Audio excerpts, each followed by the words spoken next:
It began with a sealed document no one outside the highest royal circles was supposed to see. A decree, reportedly prepared during one of King Charles's most reflective periods, suddenly became the subject of urgent palace conversations. At first, aides dismissed it as routine succession planning. But when whispers spread that the document contained language targeting the future of Prince Harry's branch of the family, the atmosphere changed overnight.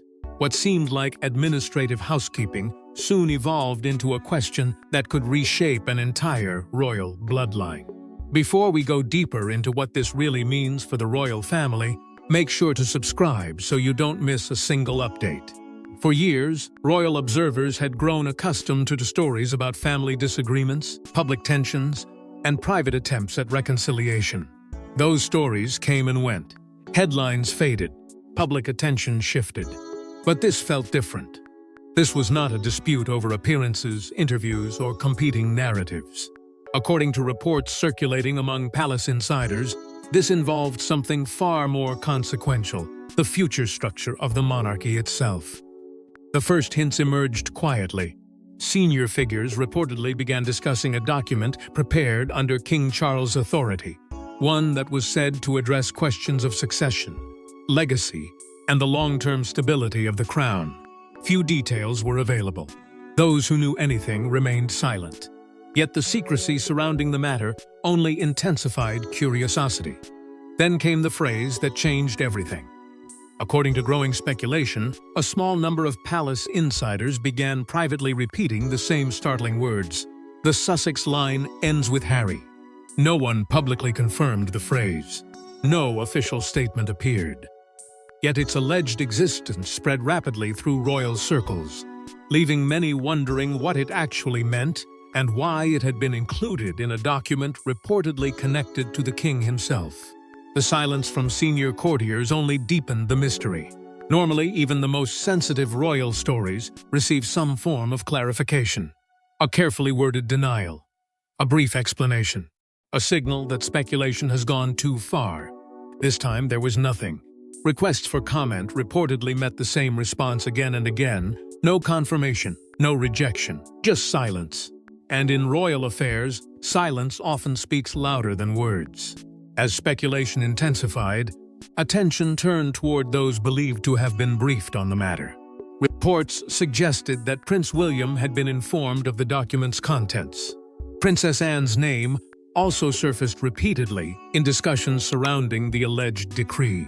Both figures carried enormous influence within the institution. Both had long been associated with protecting the monarchy's future. And both reportedly understood the significance of decisions that extend far beyond any single generation.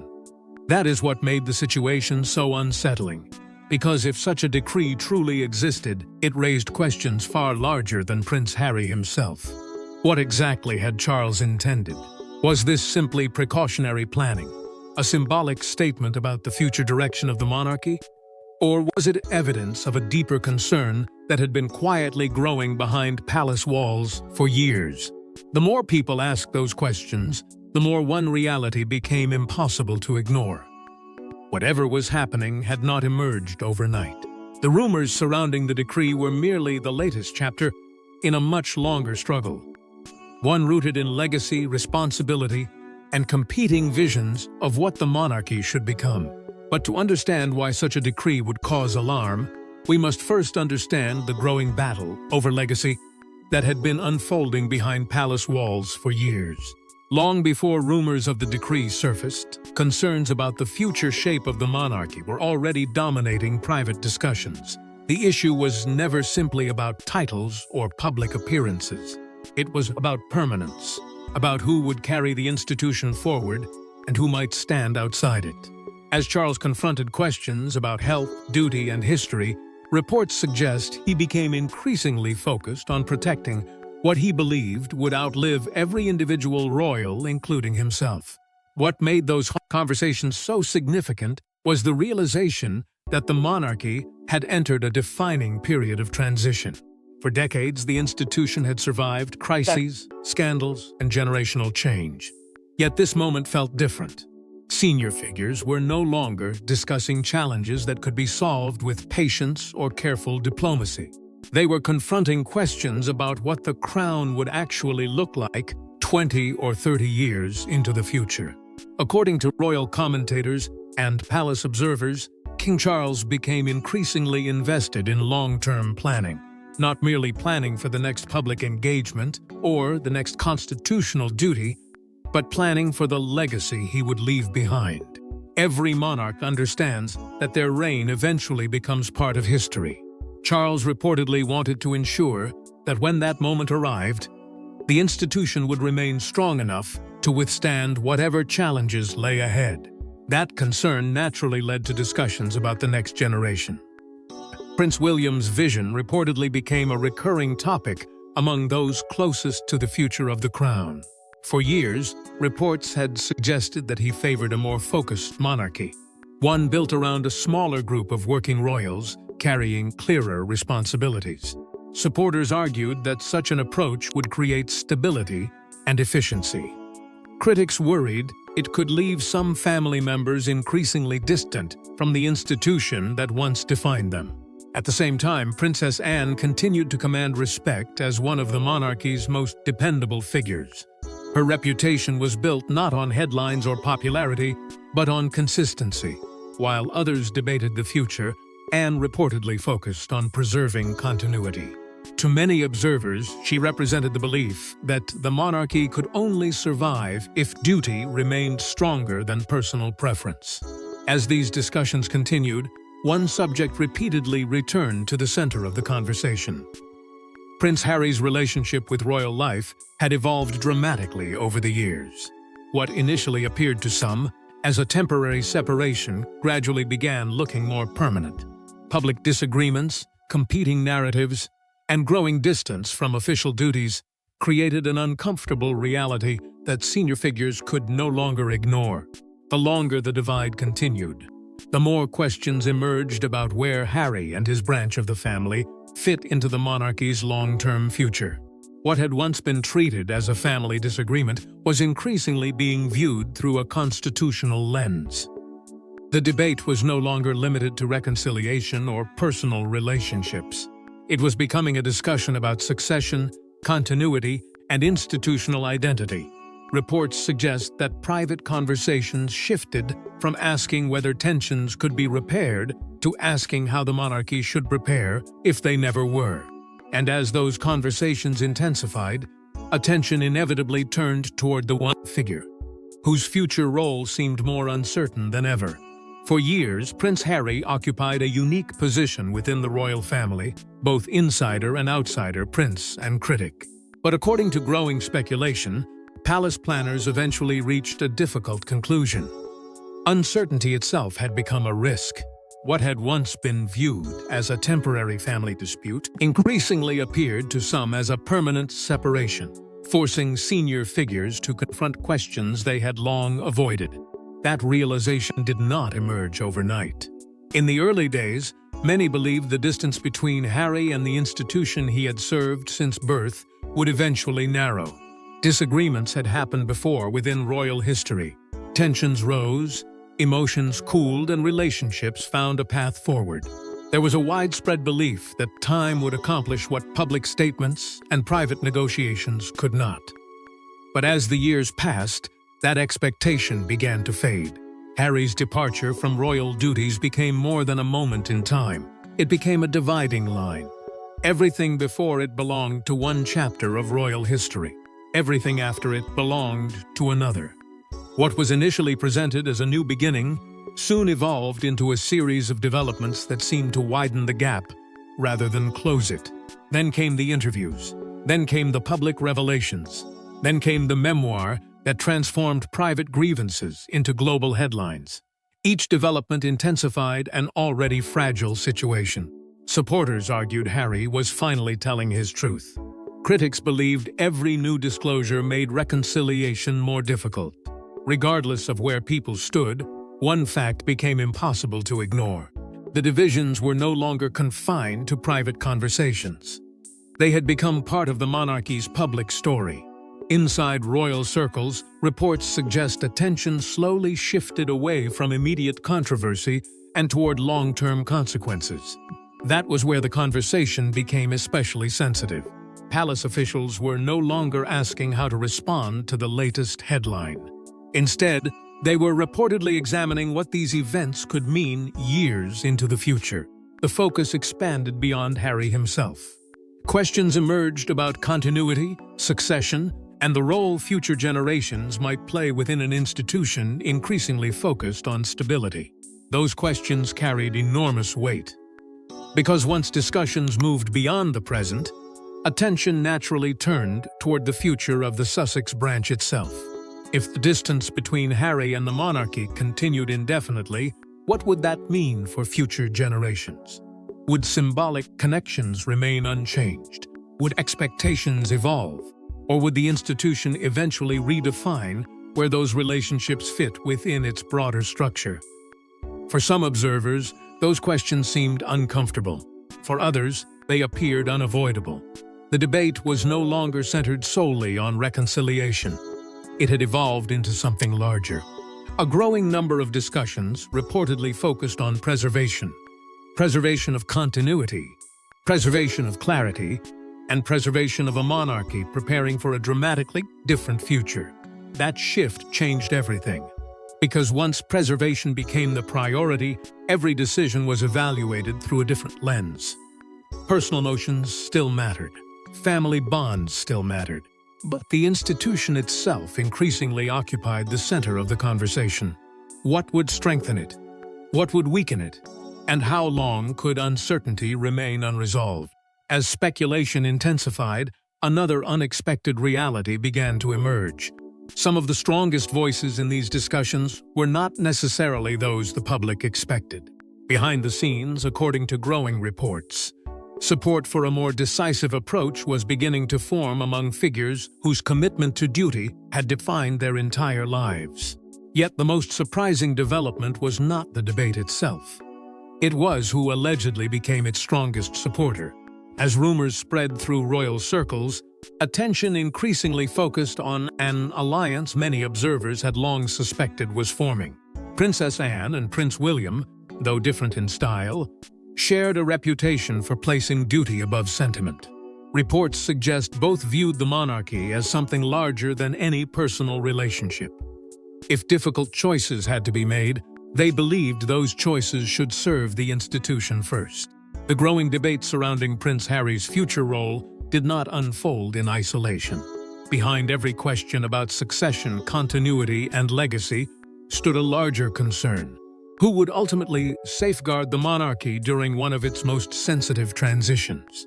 As speculation surrounding the alleged decree intensified, more attention shifted toward the individuals expected to shape the institution's next chapter.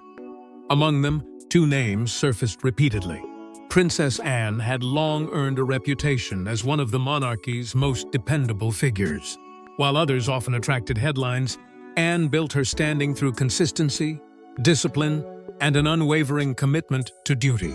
Reports suggest that whenever discussions turned toward constitutional principles, succession planning, or institutional stability, her perspective carried enormous weight. Not because she sought influence, but because her loyalty to the crown had rarely been questioned. Prince William, meanwhile, faced a different reality. Unlike Anne, whose role was defined by service, William carried the responsibility of preparing for kingship. Every major discussion about the future inevitably led back to him. Every long-term decision had implications for the reign he would one day inherit. As a result, reports suggest he increasingly focused on ensuring that the monarchy he received would be stable, efficient, and prepared for the challenges ahead. That shared concern reportedly became common ground. While Anne and William approached problems differently, observers began noticing a broader alignment between their priorities. Both appeared committed to protecting continuity. Both believed the institution must remain stronger than individual disagreements. And both reportedly viewed long-term planning as essential during a period marked by uncertainty. The more discussions unfolded, the more the conversation shifted away from personalities and toward structure. Senior advisors were reportedly examining multiple scenarios concerning the monarchy's future. Questions once considered hypothetical suddenly seemed urgent. How should future responsibilities be distributed? Which roles would remain central? How could stability be preserved during a period of generational change? These were no longer abstract questions. They were becoming practical concerns tied directly to the institution's future direction. Within those discussions, a new phrase reportedly gained traction: a clean line of continuity. To supporters, the concept represented clarity, a simplified structure, a monarchy focused around clearly defined responsibilities and succession pathways. Critics viewed the idea differently, arguing that such thinking risked creating deeper divisions within the family itself. Yet regardless of interpretation, the phrase increasingly appeared in conversations surrounding modernization and long-term planning. That is where the alleged decree re-entered the story. What initially seemed like a separate controversy now appeared connected to a much larger vision for the future. Reports suggested that the document was not merely about one individual or one disagreement. It may have reflected broader efforts to define what the monarchy would become in the decades ahead. If true, its significance extended far beyond the immediate headlines dominating public discussion. And that realization transformed speculation into anticipation. Because if Anne, William, and senior advisors were indeed considering questions of continuity, legacy, and institutional reform, then the contents of the decree suddenly became far more important than anyone had first imagined. But while speculation continued to grow, few were prepared for the wording reportedly hidden inside the sealed document itself. When details of the decree allegedly began leaking into palace conversations, even seasoned observers struggled to believe what they were hearing. The phrase was stark, final, unmistakable. The Sussex line ends with Harry. Whether interpreted literally, symbolically, or administratively, the wording immediately triggered intense debate. Was it a declaration of intent, a constitutional recommendation, or simply a reflection of Charles's deepest concerns about the future of the crown? The moment those words began circulating, speculation exploded. For weeks, perhaps even months, rumors surrounding the mysterious document had remained confined to private conversations and whispered discussions. But this was different. The phrase was powerful enough to stand on its own. It required no explanation to create shockwaves. It immediately forced royal observers, commentators, and palace insiders to confront a question they had previously only hinted at. What exactly was Charles trying to communicate? No one seemed to agree on the answer. Some interpreted the phrase as symbolic rather than literal. To them, it represented a broader statement about the direction of the monarchy rather than a formal constitutional action. They argued that Charles may have been expressing a vision for a future institution centered around working royals actively participating in royal life. Under that interpretation, the wording was not about exclusion. It was about defining responsibility. Others saw something far more significant. According to growing speculation, some commentators believed the phrase reflected a deeper succession philosophy that had been developing for years. In this view, the alleged decree represented the culmination of countless private discussions concerning continuity, stability, and the shape of the monarchy for future generations. If true, the wording was not simply descriptive. It was strategic, a statement about where the institution intended to place its focus moving forward. That possibility intensified public fascination. The more people debated the phrase, the more attention it received. Every interpretation generated new questions. Every question generated new theories. Yet, despite the growing interest, one thing remained remarkably consistent. The palace refused to clarify the matter, and that silence became a story of its own. Had officials denied the existence of the phrase outright, much of the speculation might have faded. Had they confirmed its meaning, the debate might have moved in a different direction. Instead, there was nothing. No official explanation, no carefully crafted clarification. Just continued silence as rumors spread further. For many observers, that silence only deepened the mystery, because uncertainty has a unique power.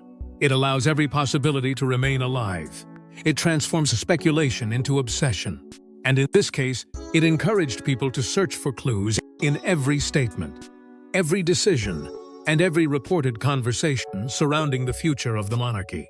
Soon, the alleged decree was no longer being discussed solely within royal circles. Public interest surged. Commentators, historians, and royal followers attempted to understand what these words could ultimately mean. Some viewed the phrase as evidence of a profound institutional shift. Others dismissed it as exaggerated palace gossip. But regardless of interpretation, one reality became increasingly clear. The decree had succeeded in forcing a conversation that could no longer be avoided, because beneath the controversy, beneath the rumors, and beneath the endless speculation, there existed a larger question that Charles himself may have been wrestling with for years. Yet the real significance of the decree was never about punishment. It was about the future Charles believed should follow. Every monarch leaves behind more than speeches, ceremonies, and photographs. They leave behind a vision. According to those following the decree controversy, Charles may have been attempting to define exactly what the next era of monarchy should look like. Not larger, not more complicated, but smaller, clearer, and easier to sustain. Whether history ultimately agrees with that vision remains an open question. As the debate surrounding the alleged decree continued to grow, many observers began looking beyond the controversy itself. The phrase that had dominated headlines and palace speculation was certainly dramatic, but perhaps it was only one piece of a much larger story. Because beneath every rumor, every interpretation, and every unanswered question stood a king reportedly focused on something far bigger than a single family dispute. He was thinking about survival. Not survival in a personal sense, but institutional survival. The monarchy had endured wars, abdications, scandals, and social transformation. Yet each generation faced its own test. Reports suggest Charles increasingly viewed his responsibility through that historical lens. The challenge before him was not simply preserving tradition. It was ensuring that the institution remained relevant and stable long after his reign came to an end. That perspective helped explain why discussions about a leaner monarchy gained momentum. For years, royal commentators had speculated that the future crown would operate differently from the past. Rather than relying on a large network of working royals, the institution would focus on a smaller group, carrying clearly defined responsibilities. Supporters argued this model offered greater clarity and accountability. Critics warned it could narrow the monarchy's reach and create difficult questions about family members who found themselves outside that structure. At the center of every discussion stood Prince William. The future king increasingly became the focal point of long-term planning.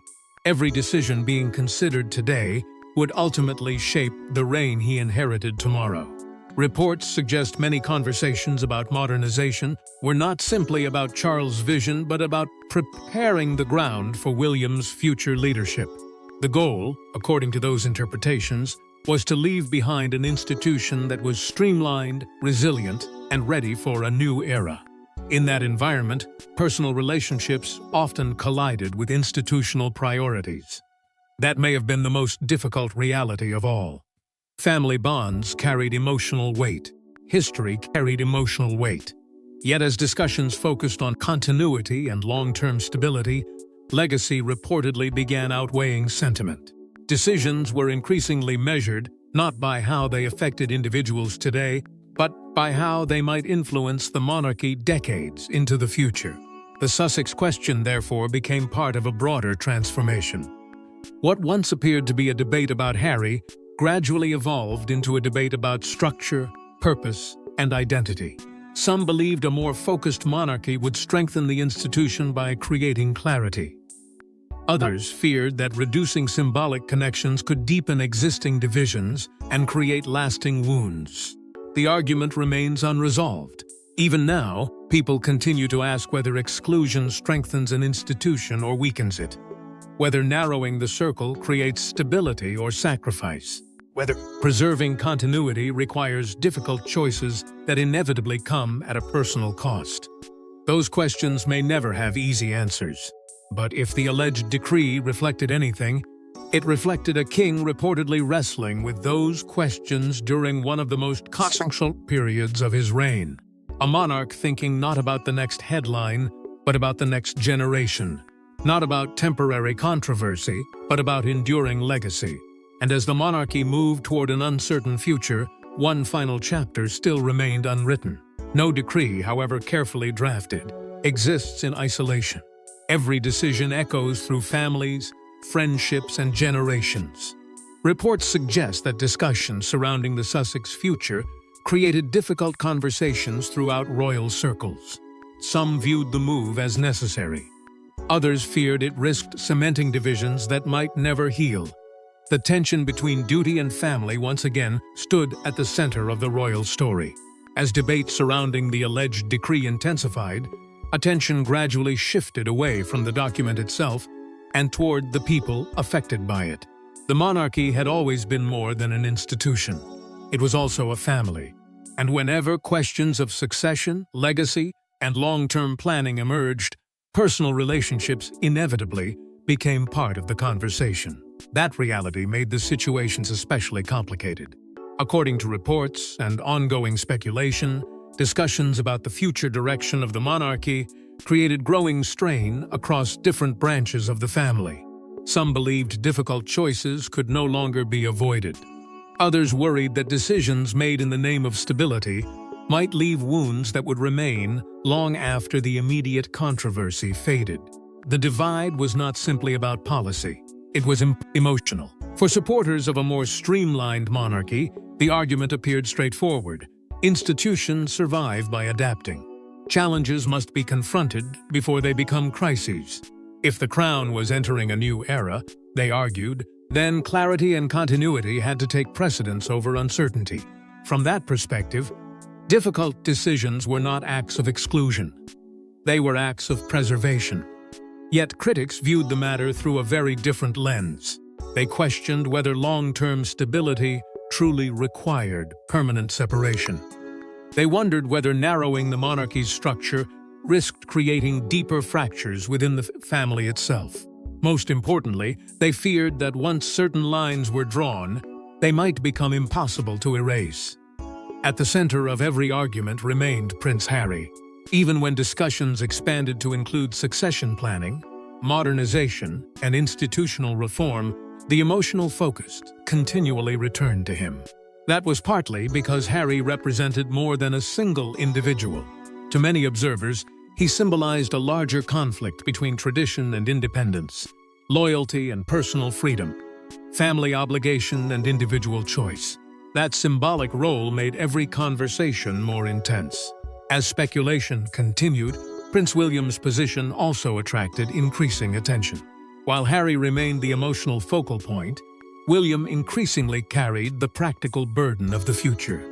Every debate about continuity eventually pointed toward the reign he would one day inherit.